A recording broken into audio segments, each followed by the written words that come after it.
Hello friends, आज की इस वीडियो में मैं कक्षा 10वीं वाले विद्यार्थियों को हिंदी सब्जेक्ट के 4 नंबर वाले महत्वपूर्ण प्रश्न बताने वाला हूँ। इसमें सिर्फ और सिर्फ मैं 4 नंबर के ही प्रश्न बताऊंगा आप लोगों को। तो 4 नंबर के प्रश्न में कौन कौन सा पढ़ के जाना है मैं बता देता हूँ। 4 अंक के कुल 5 प्रश्न आपको आपके वार्षिक पेपर में देखने को मिलेगा। अब 4 अंक के 5 प्रश्न मतलब 4 पंचे 20, 20 अंक का प्रश्न आएगा। तो 20 अंक के प्रश्न में कौन कौन सा प्रश्न पढ़ना है मैं बता देता हूँ। ये आप लोगों के आसान और सरल भी रहेगा। तो देखो, ये है अमरकंटक का उद्गम अध्याय है। इस अध्याय में ये जो प्रश्न है इसको देखना है। प्रश्न: अमरकंटक ने अपनी आत्मा से नर्मदा को जन्म दिया, पाठ के अनुसार स्पष्ट कीजिए। एक प्रश्न ये हो गया। नर्मदा सूख जाती है तो हम लोग कैसे बच सकेंगे? वनवासी स्त्री द्वारा ये बात क्यों कही गई? ये प्रश्न 4 अंक का है। नर्मदा द्वारा लोगों के जीवन को कैसे खुशहाल बनाती है? इसको भी आपको पढ़ना है। फिर अमरकंटक ने नर्मदा को जन्म देकर भारत को वरदान दिया, ऐसा क्यों कहा गया है? विचार लिखिए। 4 अंक का प्रश्न है। 4 अंक के प्रश्न में ये मोस्ट आईएमपी प्रश्न है, मतलब सबसे ज्यादा चांस है आने वाला। तो मैं इसे MIMP लिख देता हूँ। ठीक है, मोस्ट आईएमपी प्रश्न। नर्मदा का उद्गम अमरकंटक पाठ में वर्णित नैसर्गिक सौंदर्य को अपने शब्दों में व्यक्त कीजिए। देखो, ये बहुत ज्यादा इंपॉर्टेंट मैंने लिखा है ना, मोस्ट मोस्ट मोस्ट इंपॉर्टेंट वाला है, या आप कह सकते हो वेरी मोस्ट इंपॉर्टेंट।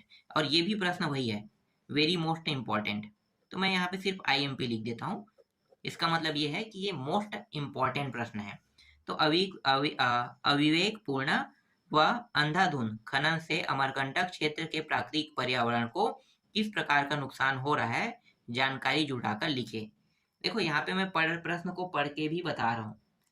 जब आप अपने परीक्षा बोर्ड या गाइड में ढूंढोगे इस प्रश्न को, तो आपको ये प्रश्न आसानी से मिल जाएगा और आप इसको 4 नंबर के हिसाब से इसी तरह से 4 नंबर टिक कर लेना और 4 नंबर वाले प्रश्नों को पहले पढ़ना। क्योंकि जिसमें आपको पूरा नंबर मिल रहा है उसको आपको छोड़ना ही नहीं है। एकदम 100% इसमें नंबर आपको मिलेगा, 100%। मतलब 20 नंबर आपका कहीं नहीं जाए इन प्रश्नों को पढ़ोगे तो। अब आते हैं मैं मजदूर हूँ। इस अध्याय में से कौन कौन से प्रश्नों को देखना है आपको 4 नंबर के लिए। तो इसमें ज्यादा प्रश्न तो मुझे नहीं लगता है इसमें है। कितना है थोड़ा 4-5 प्रश्न है, इतना भी नहीं है, फिर भी यहाँ पे डाल दिया गया है। चलो देख लेते हैं। ये दूसरा प्रश्न है। दुनिया में क्या नहीं, कौन सी चीज मैंने अपने हाथों पैदा नहीं की है? इस कथन को ध्यान में रखकर मजदूर के द्वारा किए गए निर्माण कार्यों को अपने शब्दों में लिखिए। एक ये प्रश्न हो गया 4 नंबर में। इसके बाद 4 नंबर में ये वाला प्रश्न देखो। फैक्ट्री में काम करते हुए घायल दुर्घटनाग्रस्त होने वाले मजदूरों के प्रति मालिकों की क्या क्या जिम्मेदारियां होनी चाहिए? ये प्रश्न हो गया 4 नंबर में। 4 नंबर में आपको ये देखना, देखो ये भी मोस्ट IMP प्रश्न है ना, ये भी देखो। हर एक अध्याय में 2-3 प्रश्न ऐसे रहेगा जो मोस्ट IMP रहेगा, उसको आपको छोड़ना नहीं है। अन्य प्रश्नों को छोड़ सकते हैं, मोस्ट IMP। ठीक है, इसी तरीके से ये वाला जो प्रश्न है ये भी मोस्ट IMP है।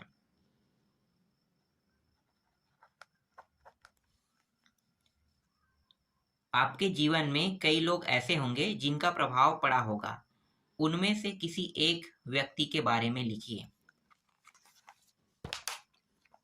और ये वाला प्रश्न तो आ चुका है, देखो मोस्ट IMP में ये भी था, लेकिन ये आ चुका है तो इसके आने के चांसेस 0 हो गया है, तो आप इसको छोड़ सकते हो। हाँ, इसके बाद ये भी हो रहा है मोस्ट IMP।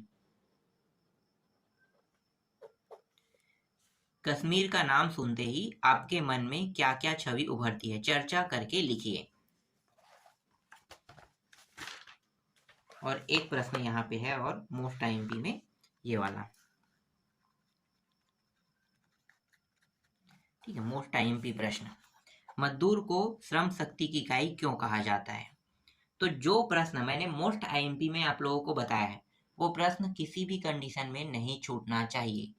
वही प्रश्न जो मैंने अभी आपको मोस्ट IMP में बताया ना, उन्हीं में से ज्यादातर प्रश्न आपको आपके एग्जाम में देखने को मिलेगा। जो मैंने मोस्ट IMP में नहीं बताया है, बस आपको 4 नंबर में बताया, आप उन प्रश्नों को छोड़ सकते हो।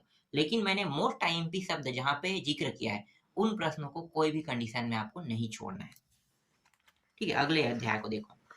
अपनी अपनी बीमारी।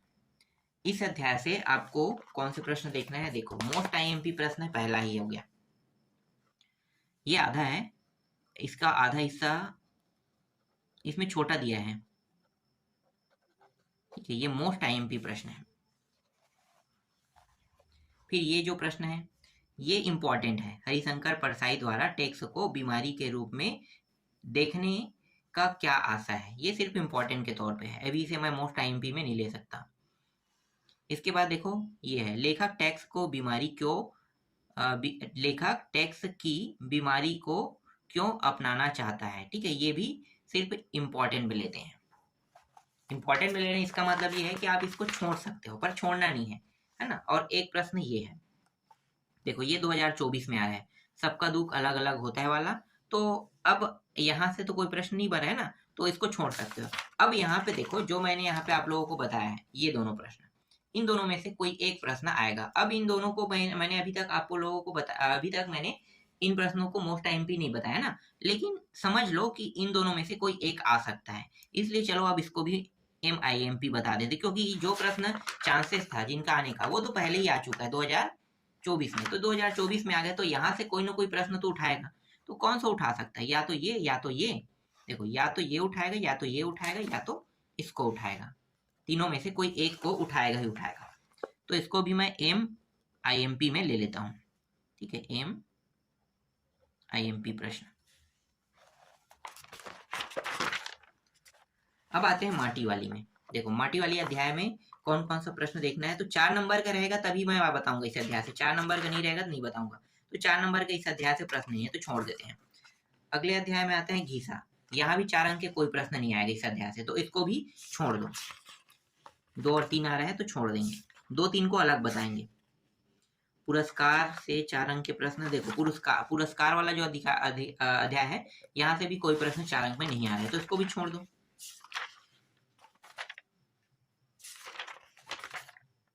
इसके बाद पुरस्कार के बाद है अमर शहीद वीर नारायण। ये वाले अध्याय से भी 4 अंक का प्रश्न नहीं आएगा, तो इसको भी छोड़ देते हैं। छत्तीसगढ़ की लोक कलाएं, यहाँ से भी 4 अंक के कोई प्रश्न नहीं आने वाले हैं, तो इसको भी छोड़ देते हैं। अब आते हैं मरिया, यहाँ से आने वाले हैं 4 अंक के प्रश्न। तो मरिया से आने वाला है, तो मरिया वाले अध्याय से कौन कौन से प्रश्न पढ़ना है मैं बता देता हूँ। देखो एक तो आपका ये प्रश्न हो गया, रामचरण के लकवे का इलाज अस्पताल की जगह वैद्य के द्वारा क्यों कराना पड़ा। ठीक है, यहाँ पे इसे मैं मोस्ट आईएमपी में नहीं कहूंगा, लेकिन ये वाला जो प्रश्न है इसे मैं मोस्ट आईएमपी में लूंगा। ठीक है, इसे मैं मोस्ट आईएमपी में ले रहा हूँ। सी कुमार ने बैठक में क्या विनती की। ठीक है, ये मोस्ट आईएमपी प्रश्न है। ये प्रश्न भी सिर्फ इंपॉर्टेंट में ले रहा हूँ, जो इंपॉर्टेंट में ले रहा हूँ उसको तुम छोड़ सकते हो, लेकिन जो मैंने MIMP बताया उसे बिल्कुल भी नहीं छोड़ना है। तो देखो ये है, दुब्बर बर दू आषाढ़ होंगे का क्या मतलब है। ठीक है, ये मोस्ट आईएमपी नहीं, सिर्फ इंपॉर्टेंट है। इसके बाद देखो ये, सी कुमार किसान से मजदूर कैसे बन गया, ये एकदम इंपॉर्टेंट है, एकदम मतलब MIMP है, IMP। ठीक है, मोस्ट इंपॉर्टेंट में आ रहा है, तो इसको आपको किसी भी कंडीशन में नहीं छोड़ना है। इसी तरीके से ये वाला प्रश्न भी मोस्ट इंपॉर्टेंट है, सी कुमार की माँ क्या कहते कहते रो पड़ी। तो ये भी MIMP। ठीक है, मोस्ट इंपॉर्टेंट में ये भी आ गया। इसके बाद देखो ये है, गरीब बर सबके चल थे, घर वाला और बाहरी सब गरीबा ला ठठा थे, सी कुमार ने ऐसा क्यों कहा। तो ये भी प्रश्न जो है ना, ये भी मोस्ट आईएमपी है। देखो मोस्ट आईएमपी में लगा रहा हूं, इसको छोड़ना नहीं है। मरिया प्रथा ने सी कुमार की जिंदगी को किस तरह बदल दिया, इसको 2 नामों से जाना जाएगा। तो अगर ये प्रश्न एग्जाम में आता है तो ये भी मोस्ट आईएमपी है ना, मैं पहले बता देता हूँ मोस्ट आईएमपी ये आता है, तो 2 अलग अलग नामों से भी पूछा जा सकता है, इसलिए इन दोनों नामों को देख लेना और इसका उत्तर यही रहेगा। फिर आगे देखो, भूखन ने सी कुमार को पुलिस की नौकरी करने की सलाह क्यों दी, उसकी नौकरी कैसे छूट गई स्पष्ट कीजिए। ये तो बहुत आसान प्रश्न है, बन जाना चाहिए आप लोगों से। ये MIMP है, MIMP मोस्ट इंपॉर्टेंट। ठीक है, आप वेरी मोस्ट इंपॉर्टेंट भी कह सकते हैं, VIMP बोल सकते हैं, या फिर मोस्ट इंपॉर्टेंट कह सकते हो। ठीक है, दोनों की जगह में मैं आपको डायरेक्ट बता देता हूँ कि ये मोस्ट इंपॉर्टेंट प्रश्न है। और एक इस अध्याय से देख लेते हैं, इस अध्याय से नहीं है। ठीक है, इस अध्याय को अब छोड़ दो, अगले अध्याय पे आते हैं। देखो एक था पेड़ और एक था ठूठ। देखो इसमें कौन कौन सा इंपॉर्टेंट है, यहाँ पे ये वाला जो प्रश्न है ये इंपॉर्टेंट है। बांझ के हरे भरे पेड़ और ठूठ के माध्यम से लेखक क्या कहना चाहता है। ठीक है, ये इंपॉर्टेंट बस बोल रहा हूँ, मोस्ट इंपॉर्टेंट नहीं कह रहा। ठीक है, जो मोस्ट इंपॉर्टेंट रहेगा उसका आने का चांसेस 100% है। हमारे विचार लचीले और समन्वयवादी क्यों होने चाहिए, स्पष्ट कीजिए। तो ये जो प्रश्न है ये सन 2024 में आ चुका है।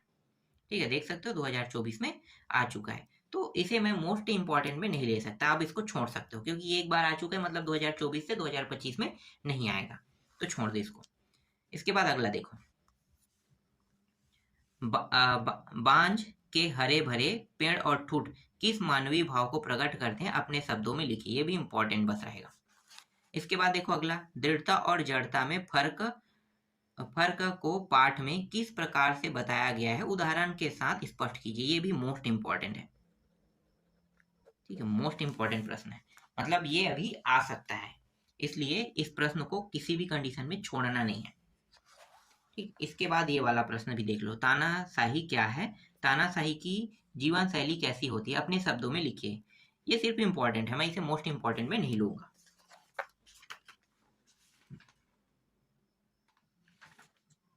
इसके बाद ये वाला प्रश्न देखो, ये मोस्ट इंपॉर्टेंट प्रश्न है। एक था पेड़ और एक था ठूठ, पाठ के शीर्षक की सार्थकता स्पष्ट कीजिए। तो ये भी MIMP होगा, मोस्ट इंपॉर्टेंट। ठीक है, इसको छोड़ना नहीं है। इसी तरीके से ये जो प्रश्न है ये भी मोस्ट इंपॉर्टेंट है, इसको भी नहीं छोड़ना है। आज की परिस्थितियों में एक आदर्श व्यक्ति के जीवन की क्या क्या विशेषताएं हो सकती है, लिखिए। अब देखते हैं अगला अध्याय, मैं लेखक कैसे बना। इस अध्याय से कौन कौन सा प्रश्न इंपॉर्टेंट है और मोस्ट इंपॉर्टेंट है, इससे देख लेते हैं। तो ये जो पहला प्रश्न है ये 2024 में आ चुका है, देख लो। ठीक है, 2024 में आ चुका है, तो इसको आपको पढ़ने की जरूरत है। जो प्रश्न 2024 में आ गया हमें उसे देखने की जरूरत ही नहीं। एक आध प्रश्न आएगा, मुझे पता है 2024 का, लेकिन आपको उसको छोड़ ही देना है, ज्यादा बेटर रहेगा। फालतू उसमें टाइम वेस्ट मत करना। ठीक है, तो ये प्रश्न आप छोड़ सकते हो, और आपके ऊपर डिपेंड करता है कि आप चाहो तो इसको भी पढ़ सकते हो। एक प्रश्न तो आएगा ही आएगा, इतना मुझे पता है इसमें से, लेकिन अथवा में भी बाकी प्रश्न देखने को मिलेगा। तो आपके पास दो ऑप्शन है, या तो आप अथवा को बनाइए या फिर ऊपर के प्रश्नों को बनाओ। तो दोनों में से किसी को भी बना सकते हो। तो एक प्रश्न अथवा में रहेगा, एक प्रश्न मुख्य हेडिंग में रहेगा। तो यही बेनिफिट 4 नंबर वाले में आपको मिलने वाला है, इसीलिए मैं कह रहा था कि आप चाहो तो इसको छोड़ सकते हो। फिर ये प्रश्न देखो, तीसरा, ये भी मोस्ट इंपॉर्टेंट प्रश्न है, तो मैं यहाँ पे MIMP से बता देता हूँ। साहित्य को टके कमाने का साधन कभी नहीं बनाना चाहिए, ये कहने के पीछे क्या विचार है, लिखिए। इसी तरीके से ये प्रश्न भी मोस्ट इंपॉर्टेंट है। ये सारे प्रश्न आपको परीक्षा बोध परीक्षा सार में मिल जाएगा बहुत ही आसानी से। अगला देखो, ये वाला प्रश्न भी मोस्ट इंपॉर्टेंट है, मोस्ट इंपॉर्टेंट। उस घटना का वर्णन कीजिए जिसका आप पर सर्वाधिक प्रभाव पड़ा हो।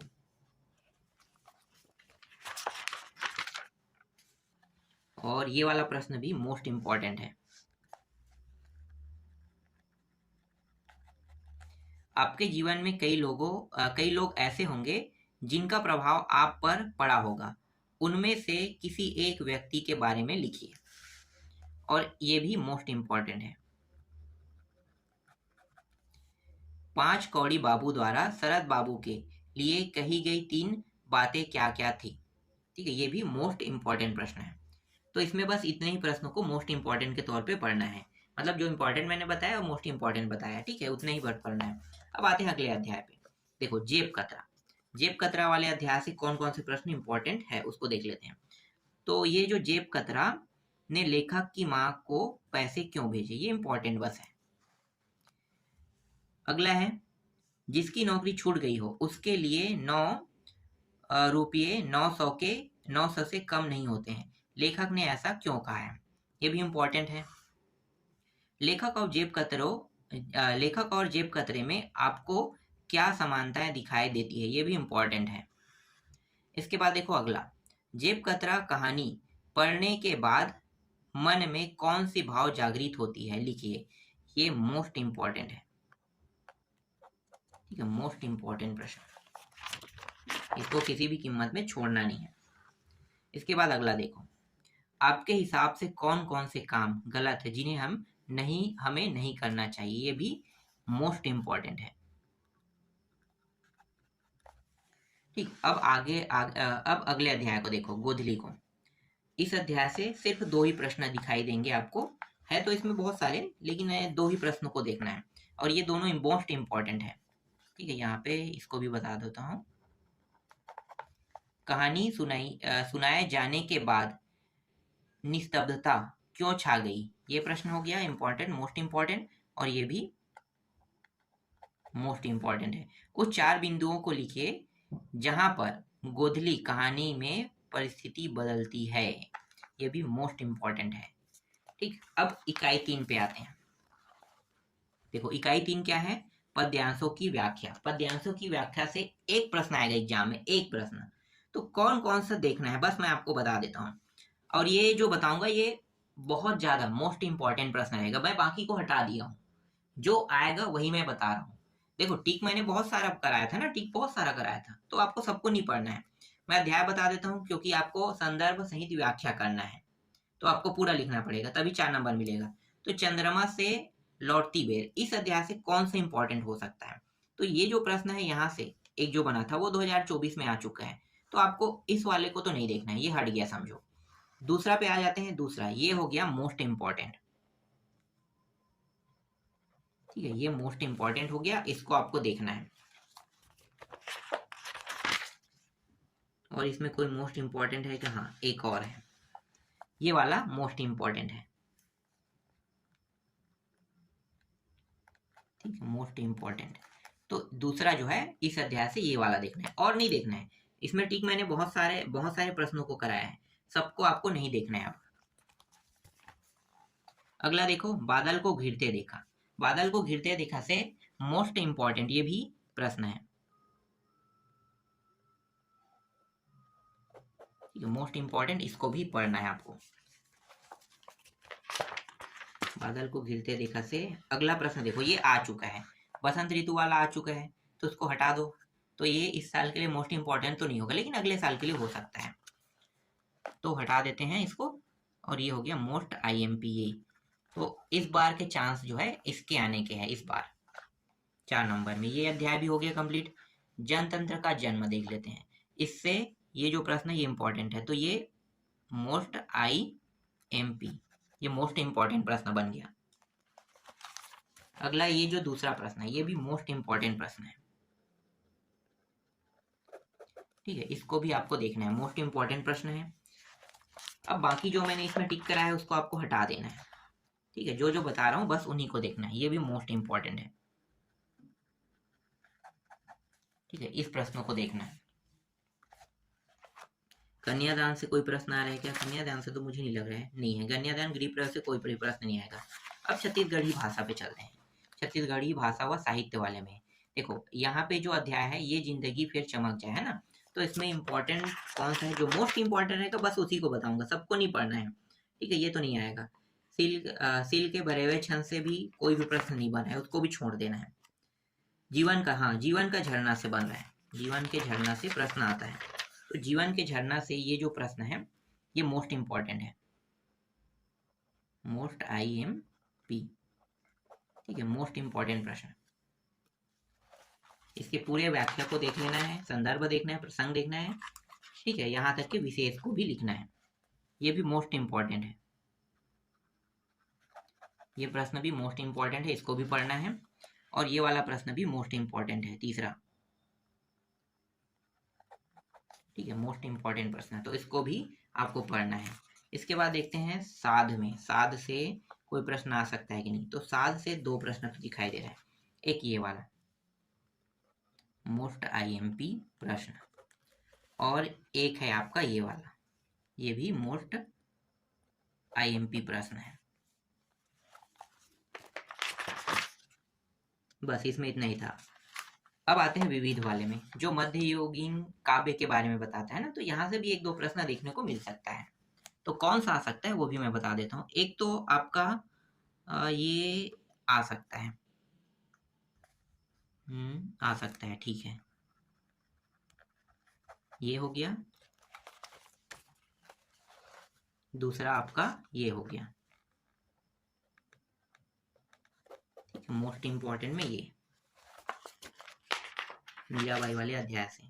इसके बाद दादू दयाल वाले से देख लेते हैं। दादू दयाल वाले से ये जो पहला प्रश्न है ये है, ठीक है, ये प्रश्न हो गया। और एक प्रश्न हो रहा है ये वाला, भाई रे ऐसा, इसको देखा था क्या? हाँ ठीक ठीक था, मोस्ट IMP, ठीक है, ये प्रश्न हो गया। और इस अध्याय से तो हाँ, अब और कोई प्रश्न नहीं है। अब आते हैं इकाई 4 पे। पद्य पाठों के प्रश्नों के उत्तर देखना है। अभी तक हमने गद्य का देखा ना, और पद्यों से जो संदर्भ और व्याख्या है उससे भी देख लिए।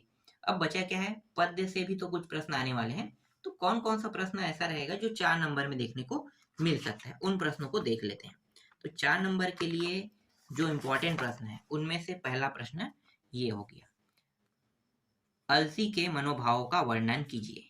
ये प्रश्न इंपॉर्टेंट हो गया 4 नंबर में। 4 नंबर में ये हो गया, बांधे मुरैठा शीश पर इस पंक्ति के माध्यम से कवि क्या कहना चाहता है, ठीक है, ये हो गया आपका इंपॉर्टेंट प्रश्न।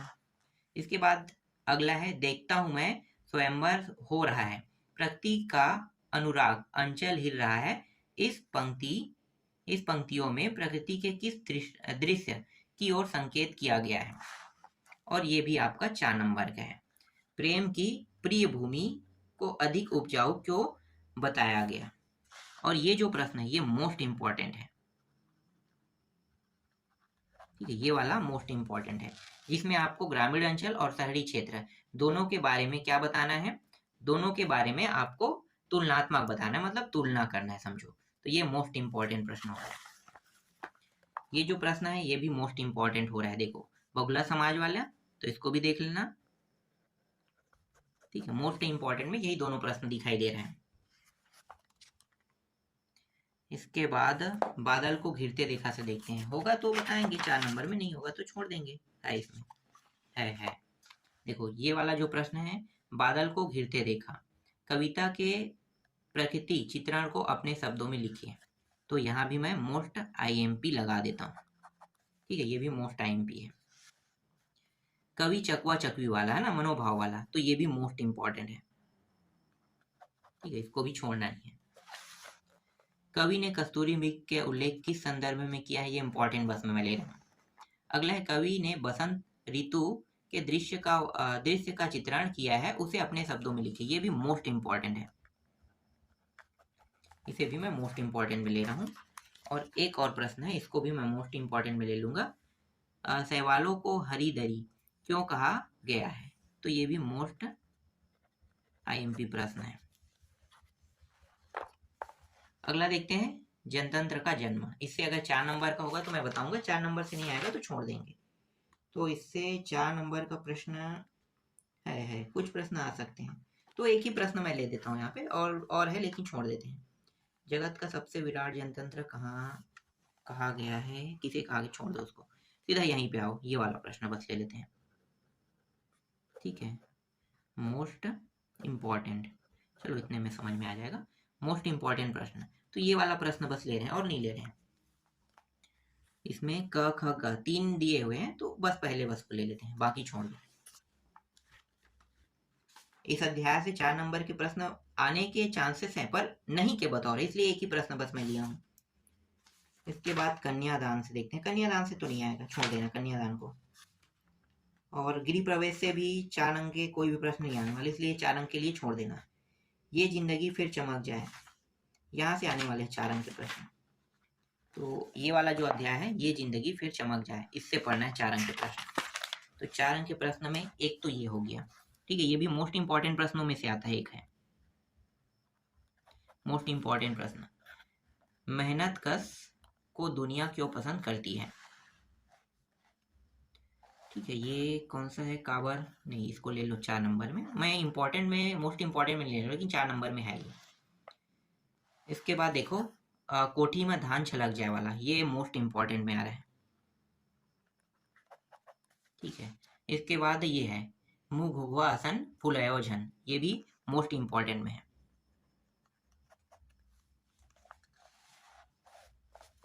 ये वाला भी है, घुघुआवत मया भभक जाए वाला, तो इसको भी ले लेते हैं मोस्ट IMP प्रश्न। ठीक है, इसको छोड़ना नहीं है। फिर ये पसीने की अमृत से तुलना क्यों की गई है, समझाइए। ये सिर्फ इंपॉर्टेंट प्रश्न है। जाना है दुनिया से सबला, ये भी मोस्ट इंपॉर्टेंट में आएगा। ठीक है, मोस्ट इंपॉर्टेंट प्रश्न है। और ये वाला प्रश्न भी मोस्ट इंपॉर्टेंट में आएगा। इसमें इसी तरीके के प्रश्न जो है आपको देखने को मिलेगा। जैसे एक वाक्य रहेगा, उस वाक्य से संबंधित आपको पूरा उस वाक्य को करना है। जैसे एक वाक्य दे दिया है तो इससे संबंधित जैसे व्याख्या करते हैं ना, तो व्याख्या करते करते बहुत सारा टॉपिक है, इसके बारे में लिखना है। तो इसी टाइप के प्रश्न जो है 4 नंबर में एक प्रश्न आएगा ही आएगा। और ये वाला प्रश्न भी मोस्ट इंपॉर्टेंट है, इसको भी नहीं छोड़ना है। ठीक है, अब देखो अगला, सील के बरेवे छंद। यहाँ से 4 नंबर से कौन कौन सा प्रश्न आपको देखने को मिल सकता है। तो इसमें ज्यादा प्रश्न मैं नहीं बताऊंगा, सिर्फ एक ही प्रश्न यहाँ पे टिक किया गया है, इसको देख सकते हो। ठीक है, ये भी उसी टाइप का प्रश्न है। तो एक प्रश्न हो गया, और है क्या है, तो इसमें बहुत सारे 3-4 प्रश्न है, लेकिन मैं एक ही बस को टिक किया हूँ इसमें। और है, हाँ, और एक ये है, ये है, ये भी मोस्ट IMP में ले लो। ठीक है, मोस्ट इंपॉर्टेंट में बस इसमें इतना ही है। इसके बाद जीवन का झरना देख लेते हैं। जीवन के झरना में मैंने बहुत सारे प्रश्नों को टिक कराया था, लेकिन सबको नहीं देखना है, जो आ सकता है बस उसी को देखेंगे। तो आ सकने वाले प्रश्नों में जीवन का झरना, जीवन के झरना में डायरेक्ट आ सकने वाले को देखते हैं, छोड़ो इसको। देखो एक प्रश्न ये है, आ सकने वाले प्रश्न में इसको देखना है, आ सकने वाले प्रश्नों में इसको देखना है। ठीक है, यहाँ पे मैंने मोस्ट IMP नहीं लगाया है, लेकिन ये मोस्ट IMP भले नहीं है, लेकिन आ सकने वाले प्रश्नों में से है, इसके चांसेस थोड़ा सा कम रहेगा। और ये वाला प्रश्न भी इंपॉर्टेंट बस में ले लेते हैं। इसके बाद अगला देखते हैं, साध। साध से कौन कौन सा प्रश्न एग्जाम में आ सकता है। तो 4 नंबर में इस अध्याय से ये पहला प्रश्न है, कविता में किस प्रकार की सृष्टि रचने की मृदुल कल्पना की गई है। कवित्री को किस प्रकार का जीवन व्यतीत करने की चाहत है और क्यों, ये 4 नंबर का है। और इसके चांसेस हो सकता है मोस्ट नहीं, यहाँ पे कवित्री को जीवन व्यतीत करने की चाहत, इसके तो आने के चांसेस थोड़ा कम है। चलो इसको मोस्ट इंपॉर्टेंट में नहीं रखता हूँ, नॉर्मल रख लेता हूँ। ठीक है, यहाँ पे प्राण शब्द वाला है। ठीक है, 1 मिनट, कहाँ पे है, ये तो मुहावरे का अर्थ वाला प्रयोग है ना, ऐसे प्रश्न एग्जाम में नहीं आते हैं, इसको चाहो तो छोड़ सकते हो। ठीक है, ये छोड़ देना, इसको हटा देना, गलती से टिक हो गया है।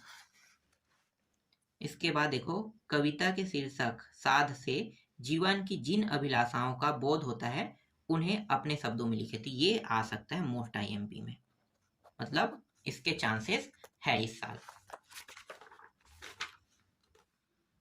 फिर मध्ययुगीन देख लेते हैं। मध्ययुगीन काव्य से कोई भी प्रश्न एग्जाम में 4 नंबर में आ रहा है कि नहीं आ रहा है, आ रहा है। मैं तो सोच रहा था 4 नंबर में नहीं आने वाला है 4 नंबर में।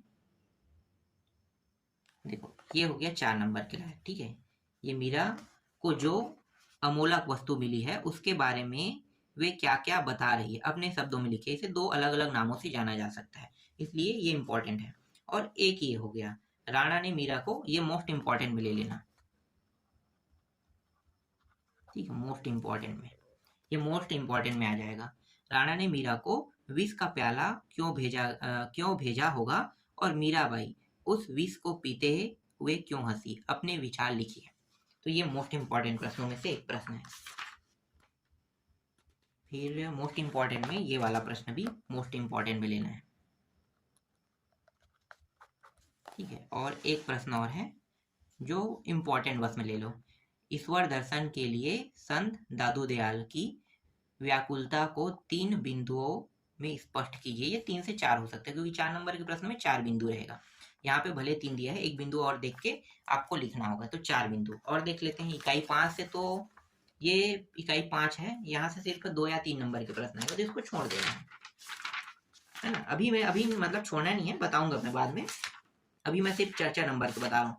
तो पहले चर्चा नंबर के प्रश्नों की तैयारी कर लो, उसके बाद जो बाकी बचा रहेगा उनको भी बताऊंगा कि 3 नंबर में किसको पढ़ना है, 2 नंबर में किसको पढ़ना है ना। सारे प्रश्न मैं बता दूंगा, तुम लोग टेंशन लेने की जरूरत नहीं तुम लोगों को। तो आज के वीडियो में बस इतना ही मैं बताने वाला हूँ। 4 नंबर का पूरा प्रश्न मैंने बता दिया। हिंदी में जो प्रश्न आने वाले हैं 4 नंबर में और 20 नंबर का जो प्रश्न है वो पूरा का पूरा मैंने बता दिया है। तो अच्छे से तैयारी करना और यही सारे प्रश्न एग्जाम में आपको देखने को मिलेगा।